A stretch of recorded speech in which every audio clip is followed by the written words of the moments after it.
I've got a question about the Tops conference. You were at the Tops conference, and I saw a lot of your Instagram posts. Looks like you were having a fantastic time at the. It was like last week or the week before in Arizona, and it was the first time a venue. I believe they took it to the Arizona Diamondbacks Stadium. Was that your first time going to the Tops conference? No, I've actually been for the past like 5, 6 years. You've been for the past 5, 6 years. What was your, give everybody kind of an idea on, what's your goal when you go there, and what do you get out of it as somebody that's in this hobby, both as, I guess you could say, a quote influencer, but also a businessman as well. So the Tops conference is pretty much to like educate everybody on what's going on, like in terms of this upcoming year for 2023.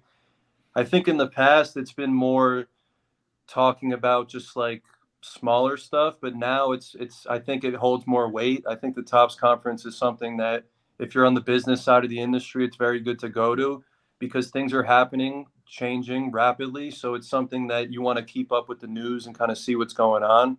So for me, when I go there, I like to just soak it all in.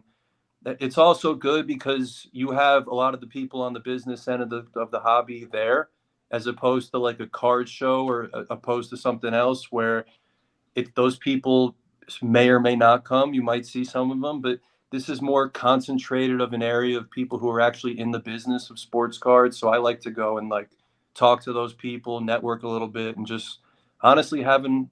I always try to have fun with anything I do because I like to smile. I like to have fun because life's short. So Were the freebies any good? Because I know I went last year. I got two J Rod autos and several other cards, some F1 cards, that the total value was well in excess of at least the cost to get in. If you throw in hotel and travel, honestly, it was pretty darn close. It wasn't that, it was like almost a break even trip from the freebies that you got. What was the swag like this year at the event?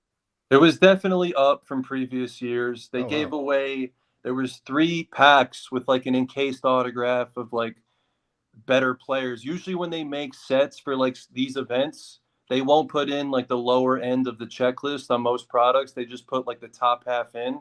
So that's something that I really like is they had 3 autographs like packaged up. You didn't know who you were getting. I actually did a pack war, but they gave away sunglasses. Everybody got a pair of Ray-Bans. They gave away, I don't they do giveaways throughout the event. I'm sure you guys know where they just give away random stuff.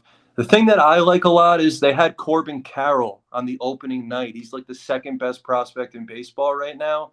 And every year, what they do is on the opening night of the event, they always have like a guy who's like been in the majors barely, or a guy who's going to come up and supposedly be one of the best players. So that's always one of the most fun events for me is the first night getting to meet whatever stud prospect it's going to be that year because I'm like a prospector when I buy cards. So it's like I like the younger players a lot more than the older players, if that makes sense.